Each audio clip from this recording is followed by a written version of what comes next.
You've probably all heard the story of David and Goliath. But then there's a next story right after that I want to bring up. And David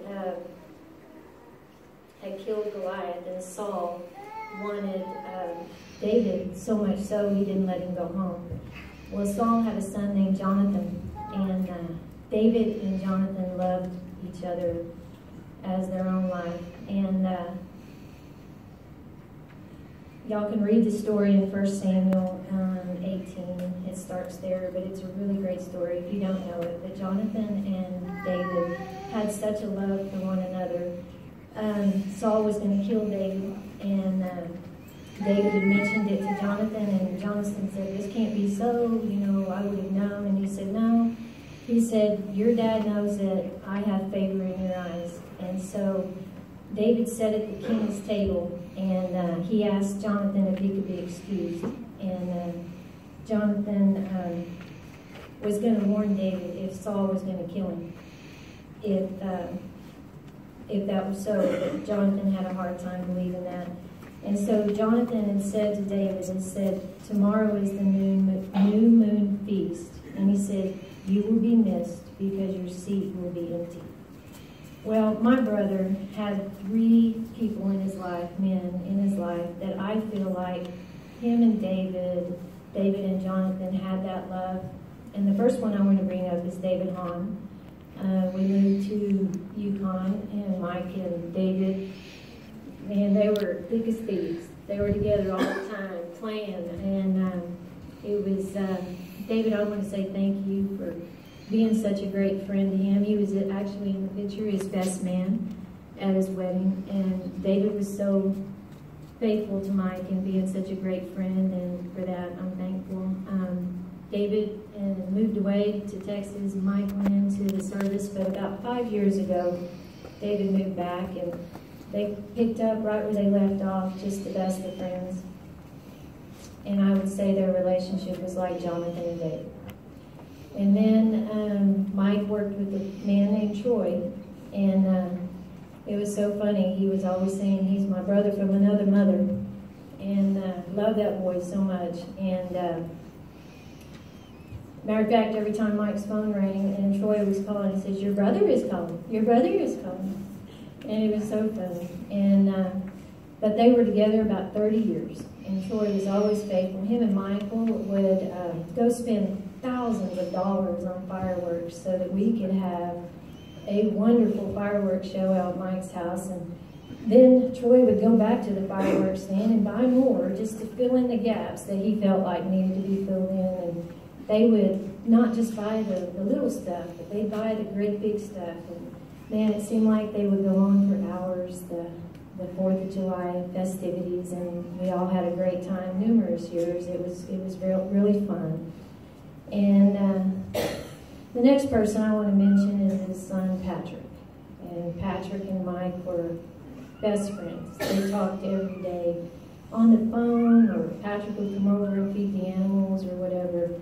And Patrick was there for his dad no matter what. They were just by each other's side constantly.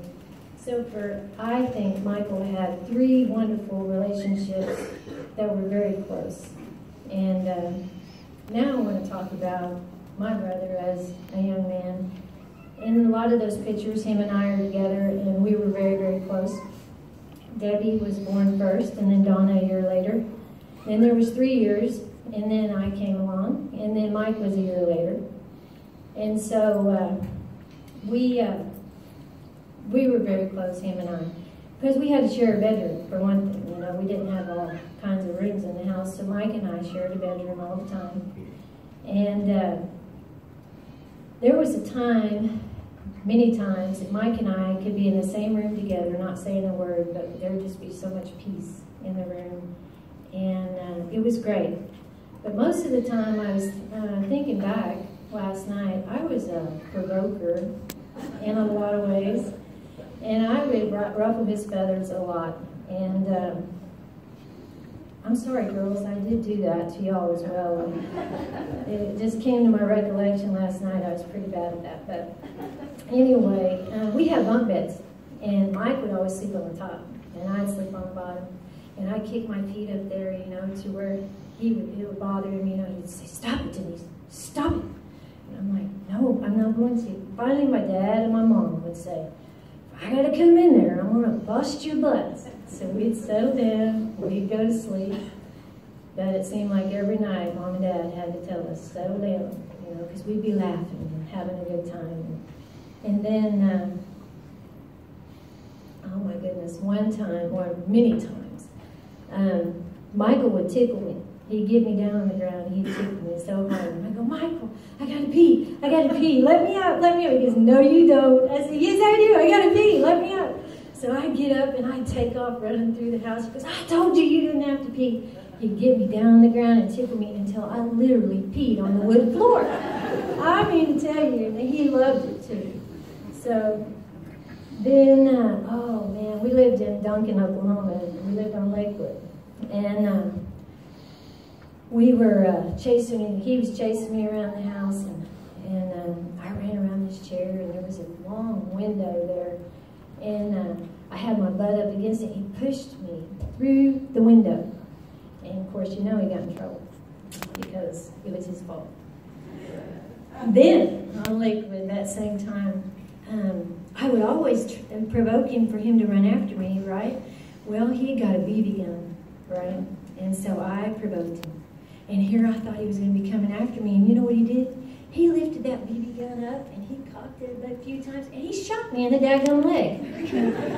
I could not believe it. I was in shock. And of course he got in trouble for that one too.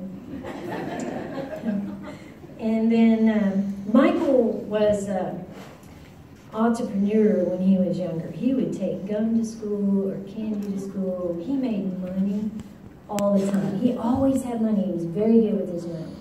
And us three girls were not good with our money at all. So Michael would come in the house. We had a Utotem right around the corner. And you remember those 16-ounce Pepsis or Dr. Peppers or whatever, in the glass bottles? Y'all remember those? Well, he would go up there and he'd buy one of those, and there's a pizza plant right around the corner. And he would bring him a pizza home. Or, you know, candy, whatever it was. And I'd say, "Michael, can I have some of that?" "No." I'm like, "Come on, Michael, just let me have one bite." "No." And I'd say, "Come on, Michael." I just bothered him until he'd let me have it, right? So like, he said, "Okay, you can have one bite." So I take that piece of pizza and I shove it all in my mouth. He's like, "I knew you were going to do that. I knew you were going to do that." And so that's the only way I could get something from him, because I'd have to do that. So one time, Michael dipped, you know, the skull and stuff. And so he was laying on the floor with his, you know, arm up like this, you know, and I was coming down the hall. And I saw it right there. He had a Dr. Pepper, a Pepsi bottle, or whatever. And I thought, I'm not even going to ask. I'm just going to reach over there and grab it. So I ran up there and I grabbed that, put it up to my mouth. He goes, "Denise, it's spit." He goes, "Oh, I got you, I got you." I'm like, oh, God. So we've had a lot of good times. And as you could tell when that picture Mike was scanning, we went to, like, I have a lot of my cousins here today that when we went on vacation, that's what we did. We went to the lake and we skied our tails off. And my brother and I know my dad just was dying out there in the water, but him and I would ski for like an hour at a time. I mean, we'd go forever, wouldn't we, Dad? And not falling. And my dad was just having to pull us, you know, and we just had the best time with all of our cousins. And if Dad wouldn't pull us, we'd get Billy Schultz to pull us. And if he wouldn't pull us, we'd get Uncle Dale to pull us. And oh my goodness, we skied and skied and skied and had so much fun. And that was how we spent our vacations. And so that was another really cool thing. And I was married 20 years, and I ended up getting a divorce. And my brother became the protector. And he went and he got a security system put in on the house. And he wanted to make sure that we were protected at every time. And he would come over, him and Patrick would come over and mow my lawn and weed eat my lawn and work on my car and give me grocery money. Mary and Mike would give me grocery money if I needed it. And I mean, anything I needed, he was there. He would you know, he'd call me, ask me how I was doing, and, you know, do you need anything? And, you know, he was just always there for me, completely. And then, oh, another thing, Patrick was about 16, I guess, when he got your first motorcycle. Well, anyway, Michael loved motorcycles, and he would call me and he would say, is there anything I can do for you? I said, yeah, come on over here and pick me up and take me for motorcycle rides. So we'd get on his bike and we'd go out in the country and ride the bike, and man, it was just so peaceful. And you know that song, Freebird, Mike was a free bird. He really was a free bird, and he did it his way, completely. Because he'd get me behind his bike and he'd start doing this thing like I was going to fall over and everything. I said, Michael, Steve, stop it, stop it.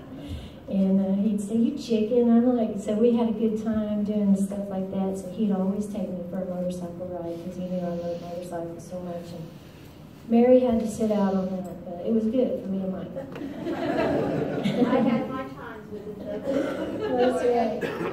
Yeah. So my mom died in 2000, and she had all four of us gathered around her bed, and she asked us to please, you know, stay in touch, get close to one another. So Donna, my middle sister, she would say, okay, well, what we're going to do is we're going to start sibling dinners. We're just going to do it once a month. And she, honestly, for 17 years, she wrote our books about it. It's time to do sibling dinner. Denise, it's your turn. Mike, it's your turn. Debbie, it's your turn. We're like, yeah. But we would all meet together to have a dinner. And then it got to where we would meet together to have a sibling game night and a dinner. And for 17 years, I don't know, very many months went by that we didn't do it, did we? We did it. And we truly enjoyed that. And so Michael was very quiet, actually. Him and I were more of the serious ones. And Debbie and Don were more of the ones that were the chatty Cathy's and talking and laughing and stuff. And Mike didn't talk much during game night, but when he did, he'd say a joke and all of us would cut up laughing. Or when he talked, we all listened. He was really fun to be around, but he was pretty quiet on game nights, but for the most part. Let's see.